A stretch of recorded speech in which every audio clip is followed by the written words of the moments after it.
I was tying my cufflinks when her name appeared on my phone. Mira. 10 years, not a single word. Not after she disappeared from my life, not after she married my older brother.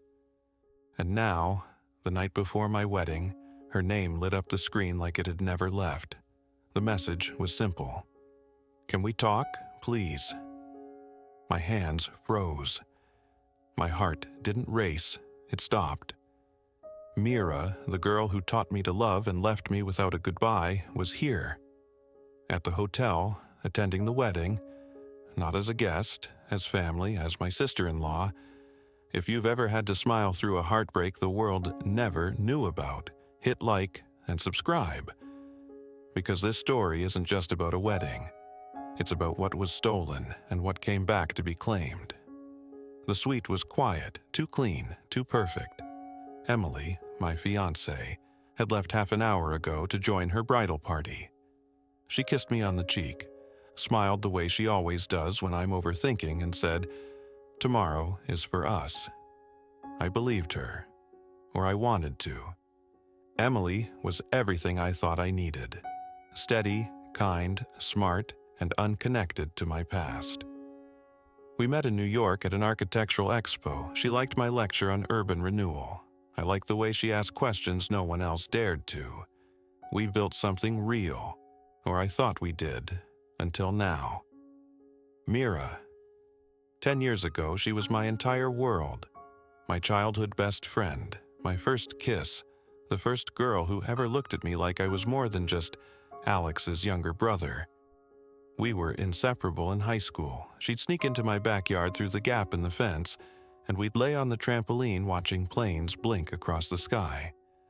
I told her I wanted to design buildings that didn't block the stars. She said she wanted to tell stories that made people ache. We made promises, real ones. The kind you whisper because you're too afraid they'll shatter if you speak too loud. And then, one summer, everything shifted. My family adored her. She came to every barbecue, every holiday. My mom called her the girl who brings calm. My dad, who rarely showed emotion, once said, "That one's got a good head. She'd make a fine Morgan." I thought it was just praise. But months later, Mira stopped returning my calls. She ghosted me, slowly at first, then completely. My texts went unread. Her apartment was suddenly empty. She didn't show up at the coffee shop where we always met. And then I saw the engagement photo. In my parents' living room. My brother, Alex, standing stiff in a navy suit. Mira beside him, smiling like her face had been painted on. I confronted them, all three. My parents said it was the right match, that Alex was ready to settle, and Mira had matured. They spoke about timing, about legacy, about how life doesn't always go the way you expect. I asked Mira why. Her eyes didn't meet mine. She just said, "I'm sorry." That was it. I left for New York 2 weeks later. I never spoke to her again, until now. Her message glowed on my screen. "Can we talk?" I responded without thinking. "Where?" She replied immediately. "Garden patio, now." I slipped out through the back of the suite, down the old stone stairs of the hotel's east wing. The garden was quiet, lit by amber lanterns and early June moonlight. She was there, sitting on a bench beneath the wisteria, wrapped in a gray shawl, hair darker now, but unmistakably her. I walked slowly. She stood when she saw me. "Lucas," she said, her voice cracked on the second syllable.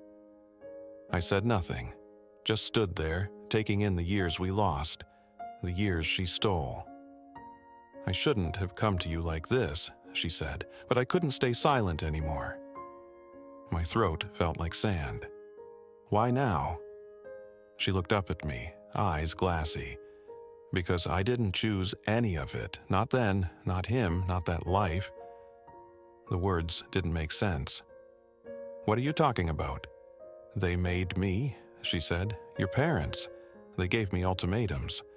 said you were unstable, said if I stayed with you, they'd ruin my mom's job, cancel her insurance. I was 22 and terrified. They told me Alex was the safe choice, the right one. My knees went weak. I sat down beside her. I wanted to tell you, she whispered, but they said if I reached out, they'd hurt your career too. They had so much control, Lucas. I couldn't breathe. Mira reached into her bag and pulled out a small folded paper. She handed it to me. It's a letter I wrote the night before the wedding. I never gave it to you. I didn't have the courage, but I kept it. I unfolded it slowly, her handwriting, shaky, raw, full of things she never got to say, full of love. I still love you, she said, breaking the silence. That never changed. And that's when I knew tomorrow wouldn't go as planned. The letter in my hands was soft from being folded too many times. The ink had faded just slightly, but the words were clear. Mira had written it like a goodbye she never wanted to send. It wasn't a plea, it wasn't an excuse. It was an apology wrapped in grief. If I could make a choice that was only mine, it would still be you. That line hit hardest. We sat there in silence, the weight of a decade pressing against us. The wind moved her shawl, and I caught a glimpse of the silver wedding ring still on her finger. It looked like a shackle. When did you stop pretending? I asked. She hesitated. 3 years ago. And you stayed. For my mother, for his career, for their expectations. I didn't think I was allowed to want anything else. That part I understood too well. In our family, guilt was a currency. My father wielded it with boardroom precision. My mother, with surgical grace. They never raised their voices, they just asked, "Is this what's best for all of us?" Mira pulled her knees up onto the bench, suddenly small. When I saw your name on that wedding invitation, she said, I froze. I didn't know whether to tear it up or fly across the country and beg you not to do it. Why didn't you? I didn't think I had the right. She looked at me, eyes shining. But then I realized I couldn't stay quiet while you repeated the cycle. The phrase stung. I love Emily, I said, out of instinct. But the moment the words left my mouth, they rang hollow. Mira didn't argue, she didn't flinch. I know, but do you love her the way you loved me? I had no answer. She stood, I followed. I'm not here to destroy your wedding, she said. I just couldn't carry it anymore. What they did, what I let them do, if I left tomorrow without saying this, I'd never forgive myself. Mira, I started, but my voice cracked. She stepped closer, carefully, like I was breakable. I never stopped loving you, but I did stop believing we had a choice. The silence between us said everything else. Finally, she turned to leave. I caught her wrist gently. What happens now? She looked at me like the answer was a cliff. That's your decision. And then she walked back through the hedges toward the hotel, her figure swallowed by shadow and soft light. I stood alone for a long time. Later that night, back in the suite, I sat on the edge of the bed, still holding the letter. The playlist Emily and I had picked was playing from the Bluetooth speaker, our favorite acoustic covers, the kind of songs people use to make moments feel meaningful. But everything felt false now. I didn't sleep. I couldn't. At 3:14 a.m., I got another message from Mira. I'm sorry. Tomorrow, I'll act like nothing happened, if that's what you want. I didn't respond, because I didn't know what I wanted anymore. I closed my eyes and saw her on that bench, voice trembling, truth unspooling after years of silence. I saw my brother, his arm around her in old photos, never knowing what it cost her to smile. And I saw my parents, proud, polished, curating a life they thought they could control. Morning came in pieces. My groomsmen buzzed around me like bees, jokes, toasts, cufflink adjustments. I smiled on cue, I shook hands, I answered texts, but I didn't feel any of it. At noon, I stood by the venue entrance, an old loft-turned gallery filled with trailing ivy, soft jazz, and the scent of expensive candles. Emily was upstairs getting ready. I could hear faint laughter from the bridal suite. Then I saw Mira. She stood by the far corner beside Alex. Her posture was perfect, her dress a deep burgundy, elegant and quiet. He said something to her, and she nodded, but her eyes were scanning the room. When she saw me, she looked away quickly. Alex spotted me and raised his glass. He mouthed, "You ready?" with that older brother smirk he wore like a badge. I nodded. I lied. Guests filled the rows. The officiant cleared his throat. The music began. Emily's mother dabbed her eyes as the flower girl walked down the aisle. And then the doors opened. Emily looked stunning. Simple white gown, hair swept back, every inch the image of grace. I smiled, she smiled. But behind her, I saw Mira again. Her hands were trembling, and I knew. This wedding, my wedding, was built on silence, and silence was no longer safe. Emily stood beside me, her hand warm in mine.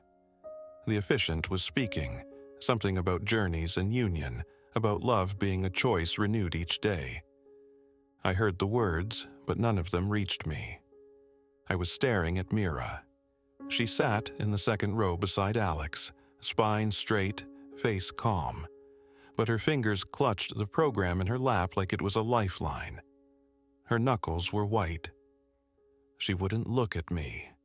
I was about to promise my life to a woman I admired, respected, but didn't love the way I once loved the girl in burgundy, whose voice had shaped entire chapters of my past.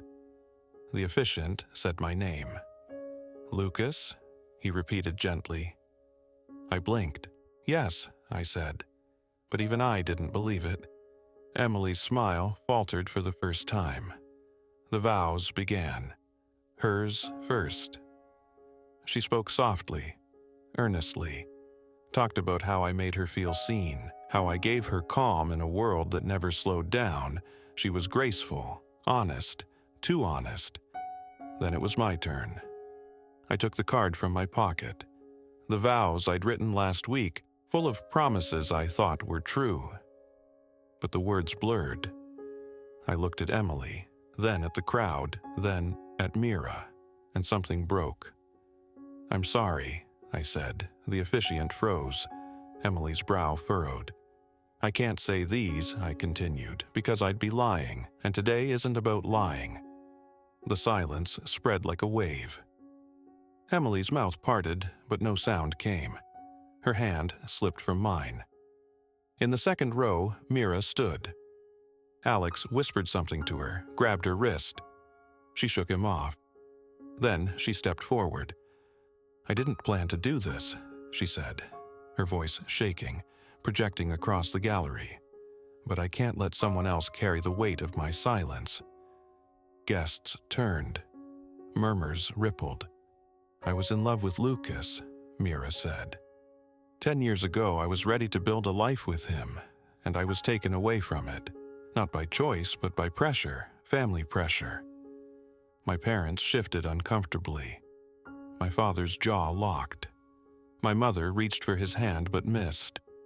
They told me Lucas was unstable, Mira continued, that he'd ruin his career, that he was chasing dreams, and that Alex was the safe future. She turned toward Emily now. "I didn't want to ruin this for you, I swear. But if he marries you today, it will be with a ghost sitting beside him for the rest of his life. And I can't live with that." Emily stood still, her chest rising and falling rapidly. Mira turned to the crowd. "I've lived a decade in silence, in a marriage that was never mine, with a man I never loved, because I was told it would keep the family intact, but all it did was fracture me. Alex stood now. "Mira, sit down." "No," she said, her voice steadying. "Not this time." She pulled a folded sheet of paper from her purse. A second letter. "I wrote this the day I married Alex. I never showed it to anyone. But now I want you all to hear it." She read. Her voice was clear now, strong. "I'm marrying a man I don't love, to protect people who don't love me for who I am. I'm letting go of the one person who ever made me feel real. And I wonder if years from now, I'll still recognize the girl who chose survival over truth." By the time she finished, no one was breathing. Then Mira looked at me, and I knew what I had to do. I turned to Emily. Her eyes were glassy, but she didn't cry. She just stared at me like she already knew. "I'm sorry," I whispered. "You don't deserve this. You never did." She stepped back. Her face was pale, but composed. "Then don't marry me," she said. "Not out of guilt." The officiant looked like he wanted to disappear. The guests began to shift. A cousin whispered something to her husband. My aunt gasped, but I didn't care. I turned, took Mira's hand, and we walked out. Together. Behind us, the quiet exploded. The sound of the gallery door closing behind us felt like the first breath after surfacing from deep water. Mira's hand was trembling in mine. I didn't know where we were going, just that we had to keep walking. Down the hall, past the empty coat check, out into the late afternoon sun that washed Brooklyn in amber and dust. Outside, the air was warmer than it should have been. I stopped at the corner and finally looked at her. "You okay?" I asked. She nodded, breath short. "Number, but I will be." A black car pulled up, one of the hired shuttles for guests. The driver raised an eyebrow, probably recognizing us from the ceremony, but said nothing.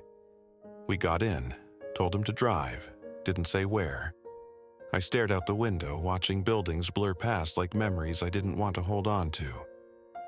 Mira sat beside me in silence. Then, finally, she spoke. "They're going to hate us," she said. "They already did," I replied. We stopped at a small park on the river. Mira wanted air. We walked toward the railing where the city opened up across the water like a skyline stitched from old regrets. "I can't go back to him," she said quietly. "Alex, I should have left years ago, but I didn't know how. You don't have to explain. I want to." So she did. She told me how their marriage was mostly empty, how Alex was polite, distant, never cruel, but never loving. He treated her like a partner in some private performance they were both too tired to quit. She said his affection always felt outsourced, like it had been rehearsed. When she cried, he told her to get some rest. When she tried to talk, he checked his phone. And my parents? They checked in quarterly, she said, to make sure we were still presenting well, not to ask how I was, just to make sure we'd be at the next fundraiser, still smiling. I shook my head. I should have known something was wrong. You didn't even look happy in the wedding photos. I wasn't, she said. But I convinced myself numbness was peace. She turned to me. You saved me today. I almost laughed. You saved me. She looked down. What about Emily? I don't know, I said. I owe her more than silence. She deserved honesty, even if it came late. Mira nodded. So do we. Later that night, we checked into a small hotel downtown. Nothing dramatic, just space to breathe. No headlines, no fallout yet. Just two people who'd spent too long lying to themselves. In the quiet of that room, I finally said it. I never stopped loving you. She didn't answer right away. Instead, she walked over, touched my face gently and said, Then, let's start from there. The next morning came with chaos. Texts, calls, missed ones, angry ones, broken ones. Emily didn't message, but my mother did. You humiliated us. Do you have any idea what you've done? My father's message was worse. You're no longer welcome in this family. Don't contact us again. Mira's phone buzzed nonstop. Alex, of course. Then her own mother, guilt masked as concern. They said I destroyed everything, she said. No, I said. You finally told the truth. The news spread fast. Someone had recorded the vows, of course, posted it online. The clip went viral, not for the drama, but for the shock of real honesty, spoken in a room where no one expected it. The story got picked up by blogs, a few podcasts. Runaway groom leaves wedding with brother's wife, but is it love or scandal? We didn't respond, we didn't post, we just lived. I rented a short-term loft. Mira stayed with me. We spent our mornings walking the city, afternoons talking about everything we'd never said, and nights, silent, together, finally safe in the truth. One evening, she looked at me and said, "Do you think we broke the family?" "No," I said. "We just stopped letting it break us." Weeks passed. The noise around us faded, not completely, but enough to breathe. People moved on to newer scandals, fresher drama. What had felt like a public implosion slowly became something simpler. The truth, raw, lived in, quiet. Mira filed for divorce. Alex didn't fight it. His response, through a lawyer, was clinical. No drama, no begging, just a signature and a list of assets. He didn't even ask her why. Maybe he already knew. My parents never called again. Not after the first wave of messages, the ones full of shame and performance. I thought they might show up at my door. They didn't. For once, they honored a boundary, or maybe they just couldn't stand to face what they couldn't control. I didn't mourn it. There was nothing to grieve. You can't lose what was never really yours. Emily sent a letter, handwritten, folded into thirds, postmarked from Boston. "I deserved better," she wrote. "But so did you. I hope you both find peace, if not redemption. I won't be part of the fallout, but I'm not going to add to it either. E." I sat with that letter for a long time, then I tucked it away. We moved slowly, Mira and I. Not toward some grand romantic gesture, but toward understanding. We cooked together, read aloud, took walks without speaking. There was no pressure to name what we were. Just relief in not having to pretend anymore. Some days we talked about the past, not to dissect it, but to clear space. Other days we built new things. I showed her sketches for a community space I wanted to design. She showed me poems she wrote during the marriage, none of which she'd ever shared. They weren't polished. They were better than that. They were real. We sent one to a literary journal. It got published. One morning, over coffee, I looked up and realized I wasn't waiting for the next shoe to drop. I wasn't holding my breath. I wasn't afraid. I was living. Months later, we moved into a small place near the park. Nothing flashy, just windows that caught morning light and a kitchen that felt like ours. She changed her name back. I didn't ask her to, she just said, "I want my name to feel like mine again." And I understood. Sometimes people ask what happened to the wedding. They mean the venue, the cake, the guests. I tell them the truth. It wasn't a wedding. It was a moment, and it passed. What we built after, that was the beginning. Eventually, the noise stopped entirely. Even the last whispers dried up. Our story was no longer public. No longer theirs, it was ours. And if you're still listening, if you've ever loved someone in silence or walked away from a life that looked perfect but felt hollow, just know this. You are allowed to want more. You are allowed to stop pretending, and you don't owe anyone your silence. Not anymore.